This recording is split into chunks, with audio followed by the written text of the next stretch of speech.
Welcome everybody. We are in Chicago in 2026 and we are joined by the person who ran the Chicago Drum Show for more than 30 years. He's a legend when it comes to vintage drums and his vintage drum books and stories behind that. So we are happy to sit with Mr. Rob Cook.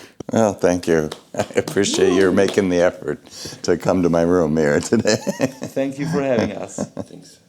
How does it feel not being responsible for everything? It's wonderful. It's wonderful. I'm kind of a detail-oriented person, and it's a year-round job. It starts, sometimes more than a year. At this point, if I was in charge, I would be working on next year's show and already have some things arranged. But since it's all year long, that's a lot of time to have ideas and think, I know, I could have a second stage, not only the clinic stage, but a small stage near the concession area, and have interviews and tables, and it's easy to come up with these ideas, but then when it comes to the actual drum show, you have to do all of those things at once that you've thought of. Yeah. So we ended up some years with a 26-foot rental truck full of a dozen video monitors and 3 PA systems and staging and pipe and drape and all of that. And then, of course, the staff, getting them all my ducks in a row. And we used to, in the early days, come in a convoy because I didn't have volunteers from this area or employees from this area. So we would come down with maybe 8 cars from central Michigan, and we had radios to stay in contact. So it's a year-round relief now. It's not just the weekend of the show. In those days when there was a really major production for me with all those details, the actual weekend of the show just went by in a flash, and it was hard to even stop and think, oh, this is hard. Yeah.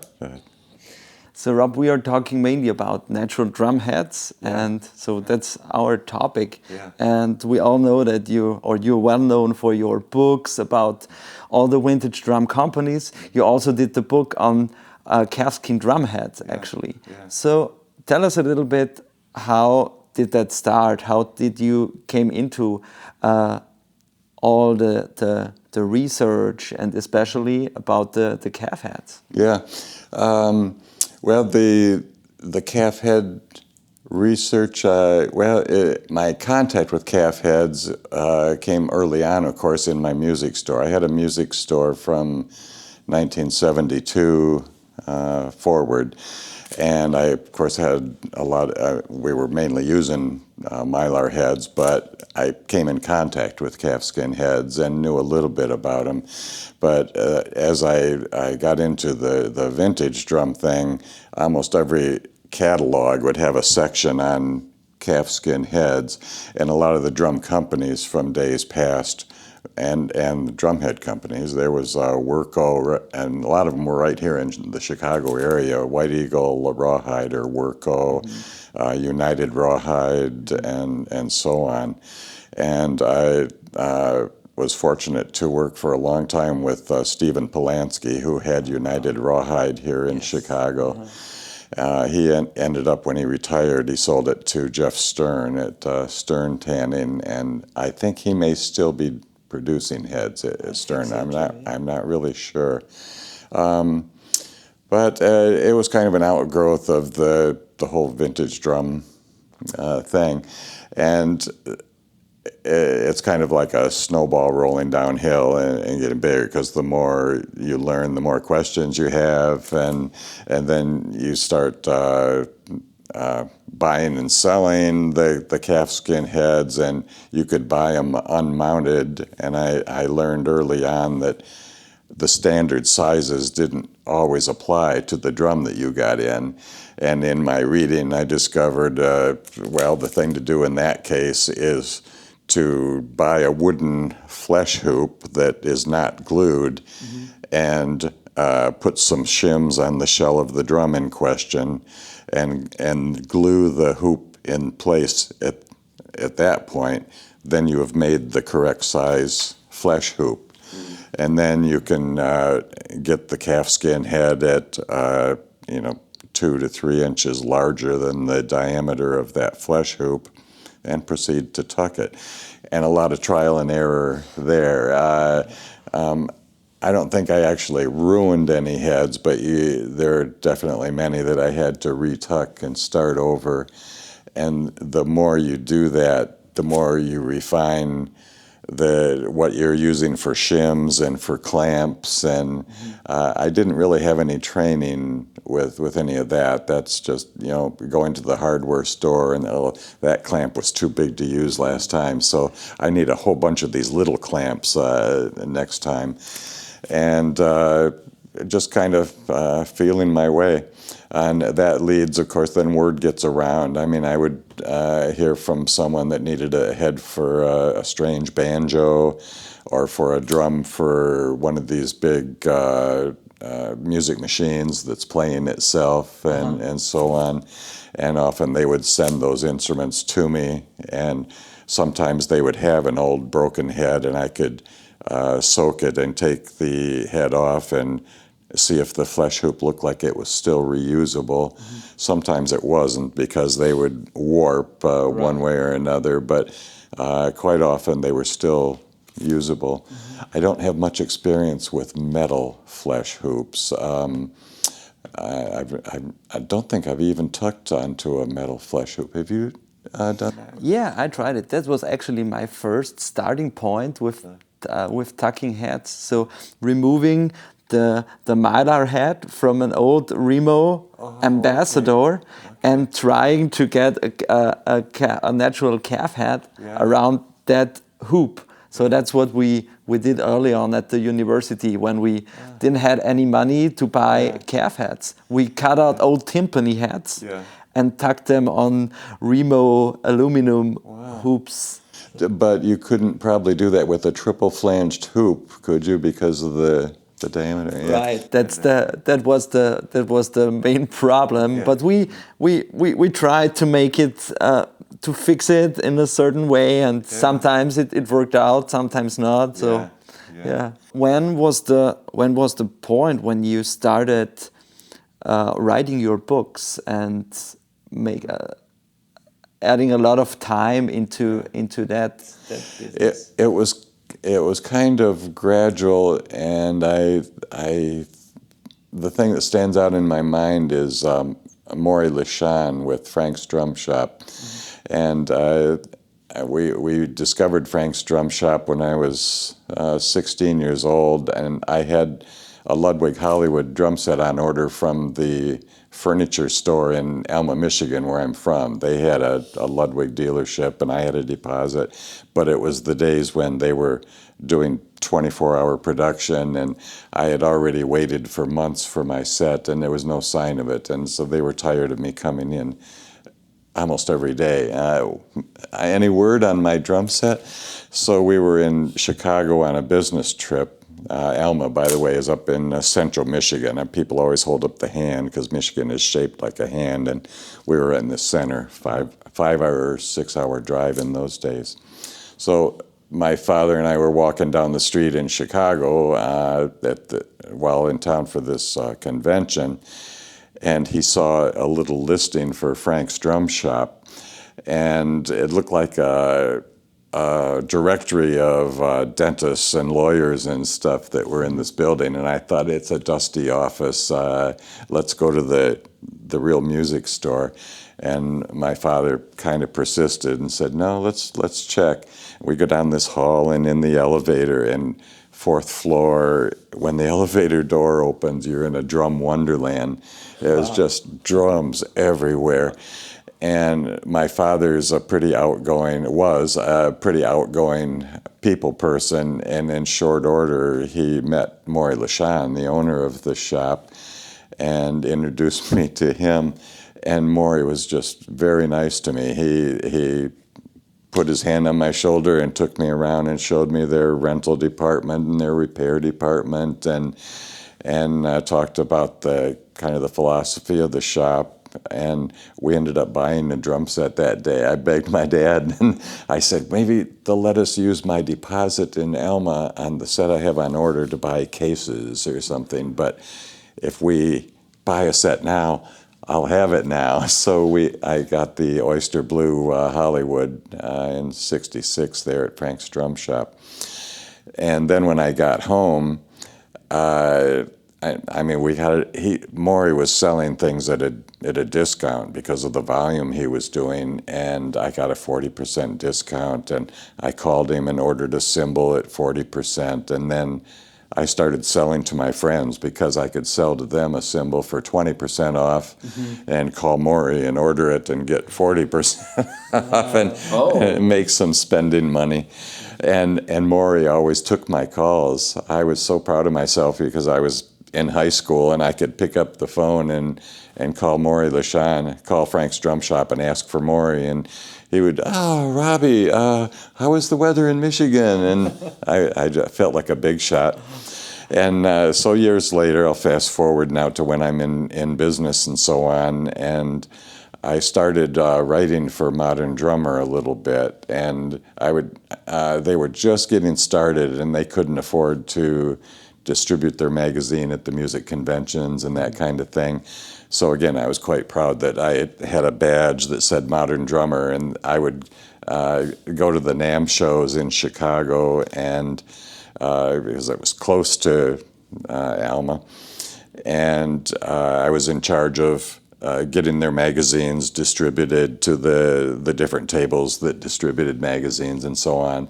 And that led to a little bit of writing for them. And I did a story on Frank's Drum Shop, the history of Frank's, and Maury gave me a nice interview, and he appreciated the coverage in Modern Drummer.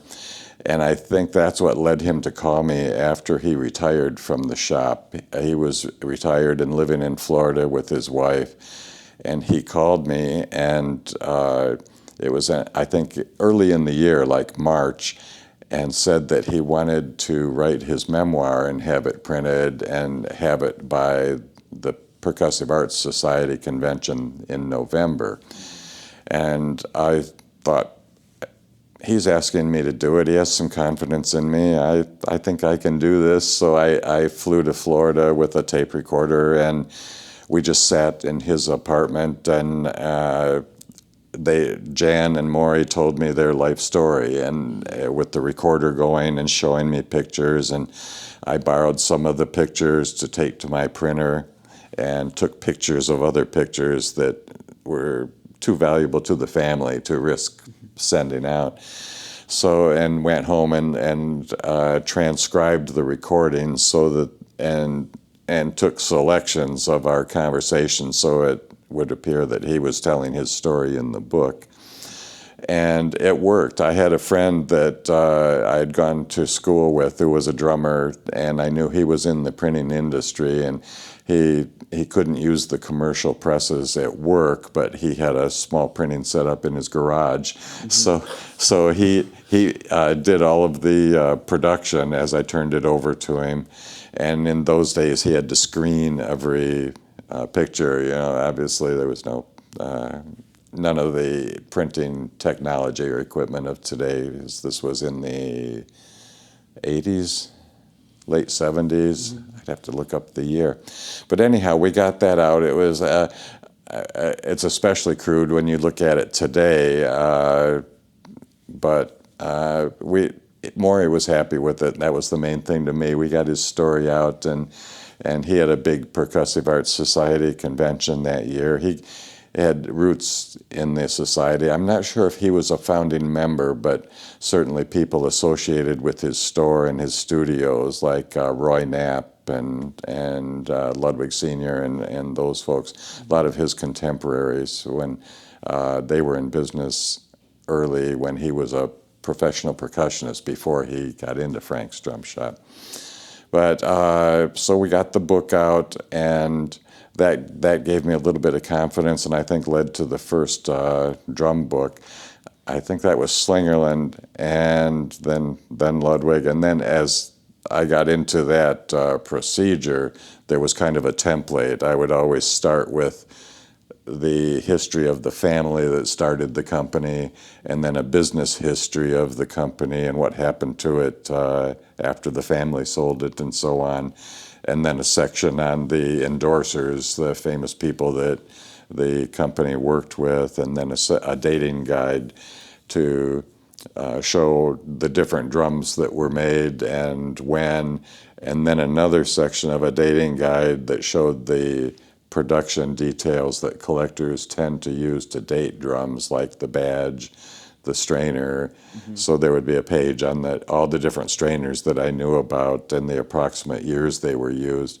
My goal was to provide people a source that when they had a weird-looking drum, they could, they knew what kind it was. Then they could go to my book and find, okay, well, it's the badge from this era. It doesn't quite make sense because this strainer is from, oh, I see there's an extra hole here. It's been changed. And Right, yeah. So I wanted to get that's what we all do. Yeah. and there's endless questions, and that's what's neat about the drum show, because there's so many people at the drum show that have seen so many drums.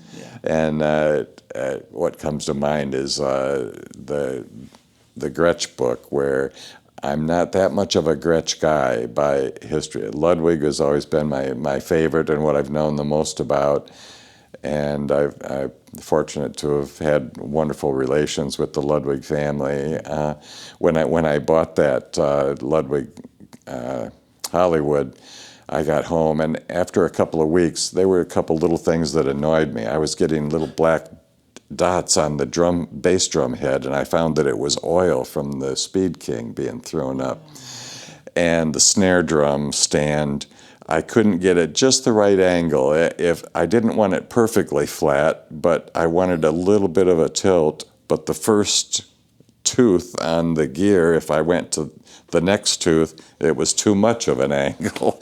So, and I was, complaining, and I thought, telling my parents at the dinner table, you paid this much money, these are things that shouldn't happen, and they, well, write to the company.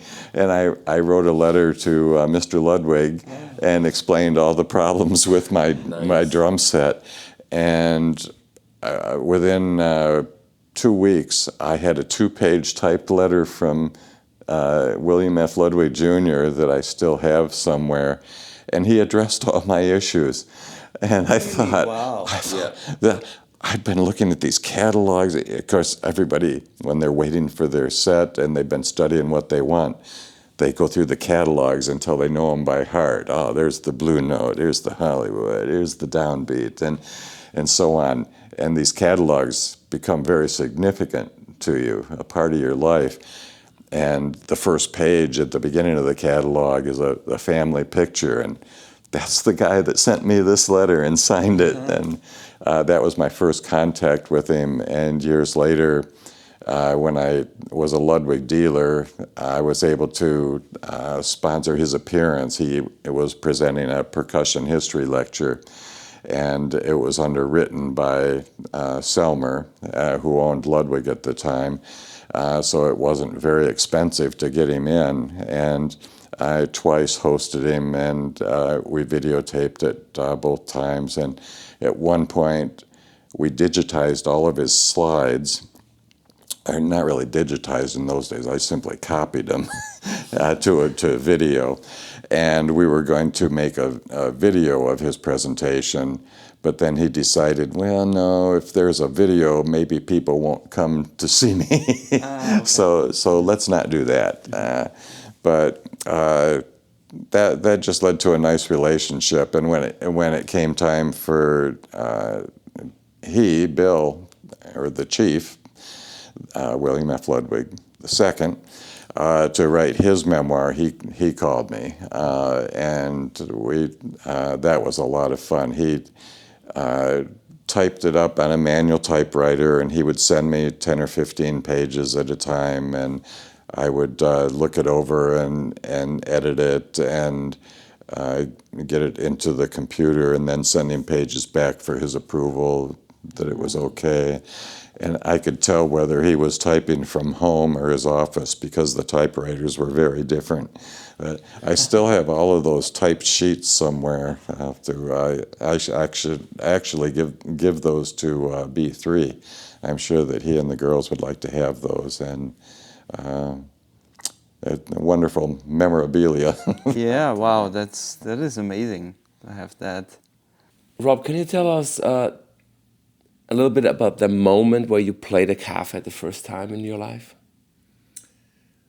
I don't think so, but a distinct memory is having a fairly old calfskin head that had been used, and it had been taken off a drum that I don't remember even where I got it, but it seemed to me that, well, there's no holes in it. It looks like maybe this head is still okay, but it's the old calfskin, and I knew the problems of calf for modern drummers with humidity and temperature and all of that. So almost everybody had gone to Mylar, but I put it on my Superphonic just for fun, and I thought, yeah, that feels good, and then I got some for my tom-toms, and I think it's interesting that Ringo used calf on that maple kit on the Let It Be sessions, is my understanding. Okay. And there was some wonderful drum sounds there that kind of get to what I'm trying to explain, and it's hard to explain. I would never argue with someone about which is better. It's different. That's the thing. But if you think of wood striking leather and a big soft sound, and that not only the big soft sound but the feel, and you might not be able to take it up to the tension and get the distinct sticking sound of what the drum corps guys are doing, for example. Mm-hmm. But that really is taking it to extreme, in my opinion. I really don't like the really high tension Mylar heads with snares on both heads, and it carries, it's loud, and you can really appreciate the precision of 10 drummers on a drum line and it sounding like one. But I really prefer the world of 5 rope drums with calf heads, and that's a very big and powerful sound and feel. I think people kind of need to try it to appreciate that, and I would encourage them when they try it to use wood tip sticks generally also. And I beat on that. Going back to that calf that I had put on my Superphonic, I beat that quite hard, and it was one of the lessons I learned, and that brings up a memory of asking Ed Shaughnessy in a clinic once if he broke a lot of sticks, because as a music store owner, I was selling sticks, and I had customers breaking sticks, and I broke sticks. And Ed said he never broke sticks. He said he used them and they wore until they were kind of feathered. And he said that if that feathering got to the point where he could hear it as he was playing because of the wind on the sticks, then he knew he had to replace his sticks. But otherwise he didn't. And he pointed out something that I've never forgotten. It just stuck in my mind, that if you play incorrectly, you're breaking sticks. Or if you're breaking sticks, you're playing incorrectly. He said the head, when you strike it, can only go down so far. And if you're trying to hit it harder to make it go down further, you're going to damage the head. You're going to put a stick through it or whatever, or break the stick. And the same with cymbals, a glancing blow. I was in Frank's drum shop once. Whenever I came back to Chicago, it was just a great place to spend some time and just sit back and watch, see who they're waiting on, and who they're taking phone calls from, and you always learn something there. And it was really busy up there one time. There was lot of customers, the phone's going off and everything. And all of a sudden, Maury yelled, "Hey!" It was just a booming voice, and everybody froze, and it got dead quiet. And I thought, oh my God, what happened? Why is Maury so angry? And he did have a temper, and sometimes he'd yell more at his family and employees than anybody, but that was just his personality.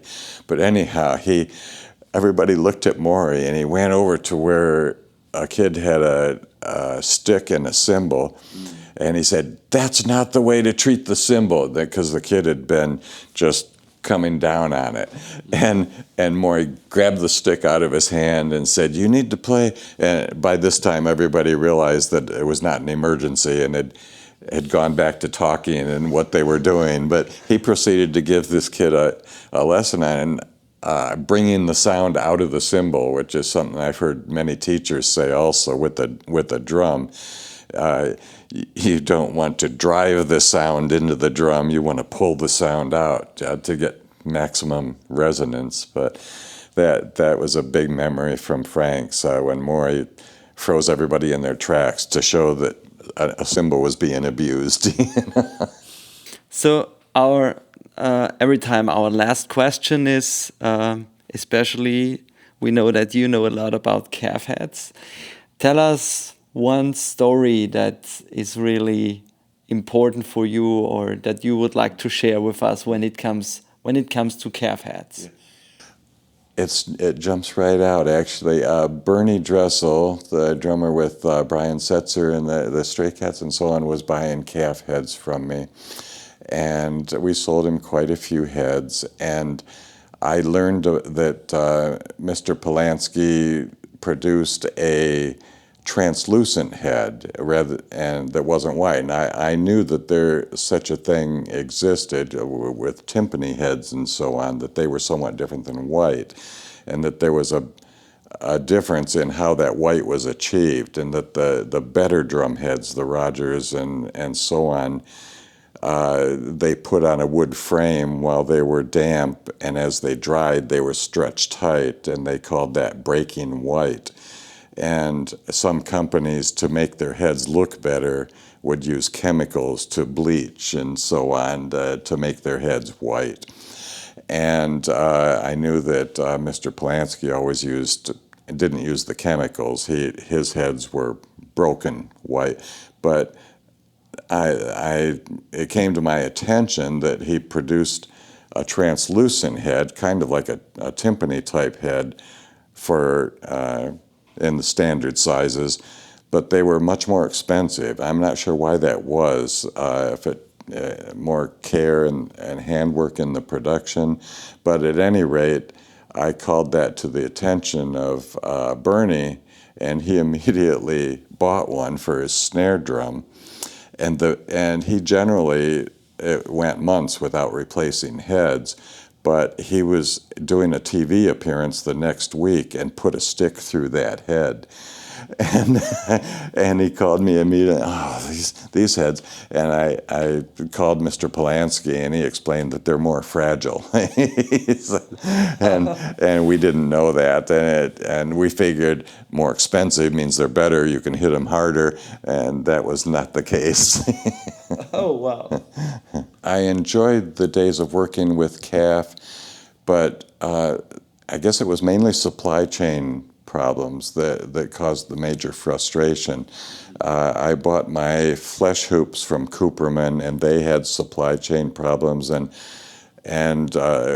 when I couldn't get flesh heads or when I couldn't get calf from Stern for months at a time, it was frustrating for customers to the point where I finally said, it's been kind of fun, but it's not very profitable. There's not a growth industry, and there's supply chain industries, and all those things combined. I finally said, no, I can't do this anymore. So I try in the Calfskin Head book to point to the people who are doing it yet, such as yourself, and there are still sources out there.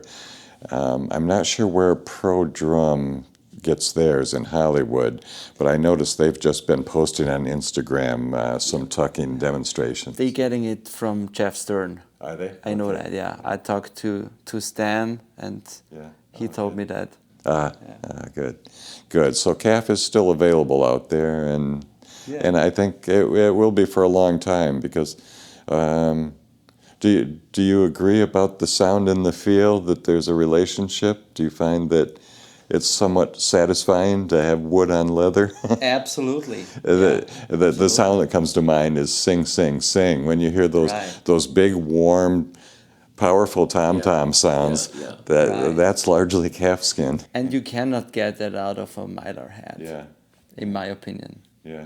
Like when you walked into the drum show at the setup day, you could hear the calfskins through all the noise of the other sounds in the hall, and that's crazy. Yeah. So yeah. That's interesting. Yeah. Thank you very much, Rob. Oh, thank you guys. I appreciate it. Thank you, Rob.